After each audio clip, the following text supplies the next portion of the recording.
দেখুন, এখানে দুটো ঘটনা বলা হলো, মানে একটা হচ্ছে বারুইপুরের ঘটনা আর একটা শুটিয়ার ঘটনা।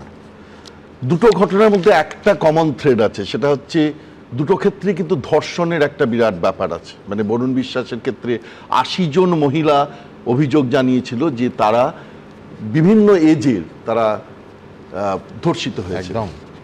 আমি প্রথমে বারুইপুরের ঘটনার ক্ষেত্রে আসি। দেখুন, আমি মানে যেহেতু আমি সাধারণ মানুষ, রাজনৈতিক নেতা নই, আমার কোনো সেই অর্থে অর্গানাইজেশনও কিছু নেই, আমি চায়ের দোকান বা রাস্তায় ঘাটে যে আলোচনা, তাতে আমি বুঝেছি সাধারণ মানুষ কিন্তু খুব খুশি।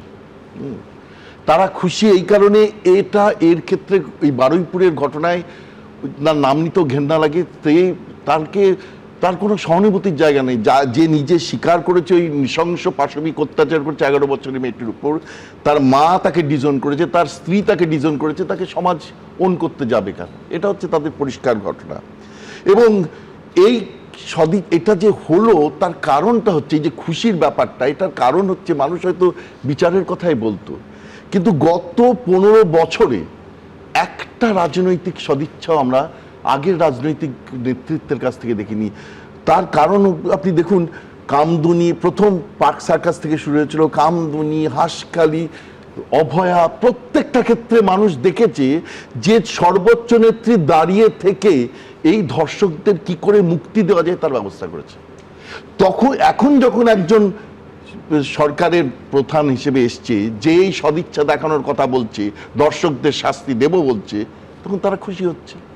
দ্বিতীয় নম্বর, দেখুন, এই যে বছরের পর বছর তদন্ত হচ্ছে, তদন্তের পরও কামদুনিতে 3 জনের যাবজ্জীবন হলো, 2 জনের যাবজ্জীবন হলো, 3 জনের মানে কি 3 জনের যাবজ্জীবন হলো, 3 জনের ফাঁসির আদেশ হলো।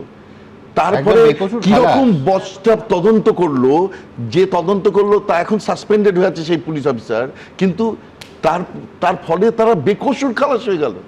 তাহলে এই তদন্তের পর মানুষ ভরসা রাখবে কি করে? তারা মনে করছে পুলিশের হাতে গেলে, তদন্তের হাতে গেলেই দিনের পর দিন, যখন এই লোকটি বলেছে, যে নিজে স্বীকার করেছে যে এই নারকীয় ঘটনা ঘটিয়েছে, তখন তাকে মেরে দাও, কোনো দরকার নেই। একটা কেসে 14 বার পিপি চেঞ্জ। আর মানে ভাবুন, বরুণ বিশ্বাস আমরা যখন রিপোর্টিং করেছি, একজন কেউ নেই যে সামান্য অন্য কিছু বলছেন।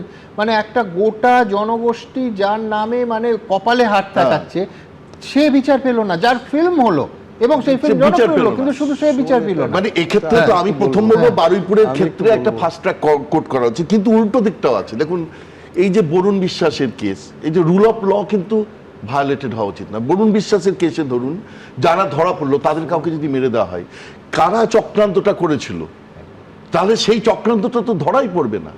এই যে ঘৃণ্য লোকটি যাকে মেরে ফেলা হয়েছে, সেই লোকটি মানে তার যদি নার্কো টেস্ট করা হতো, হয়তো বা আরো কিছু তথ্য দিতে পারতো। সেই জায়গা থেকে কিন্তু আমরা বঞ্চিত হলাম। দ্বিতীয় নম্বর, দেখুন, যে পুলিশ অফিসারের রিভলভার ছিল, তিনি তো ট্রেন্ড একজন পুলিশ অফিসার, তাহলে তার বিরুদ্ধে তদন্ত হওয়া দরকার। যে এমন একজন পুলিশ অফিসার যার রিভলভার চিনিয়ে নিচ্ছে, তিনি সেখানে গেলেন কি করে? এবিপি আনন্দ, এগিয়ে থাকে, এগিয়ে রাখে।